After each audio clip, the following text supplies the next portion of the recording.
অনেক দিন ধরেই মনে হচ্ছিল এবার একটু সাহসী হতে পারলে মন্দ হয় না। এই সোশ্যাল মিডিয়ায় মানে ফেসবুক, ইউটিউবে লাইভ থেকে কিছু বলা বা ব্লগ করার অভ্যেস আমার নেই। তবু ভাবলাম কালের নিয়মে স্মৃতির ভাঁড়ারে টান পড়ার আগেই যদি নিজের জীবনের সোনালি দিনগুলোর অভিজ্ঞতার কথা আপনাদের সঙ্গে ভাগ করে নিতে পারি তাহলে মন্দ হয় না।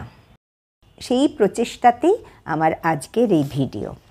আমার নতুন পথ চলা শুরু করছি খুব শীঘ্রই আমার ইউটিউব চ্যানেল সুক্তির সন্ধানের মাধ্যমে। দীর্ঘ সাংবাদিক জীবনে বেশ কয়েকজন গুণী সঙ্গীত ব্যক্তিত্বকে নিয়ে কাজ করার সৌভাগ্য হয়েছিল আমার। তাদের সঙ্গে কথা বলার এবং তাদের সাক্ষাৎকার গ্রহণ করার সুযোগও পেয়েছিলাম।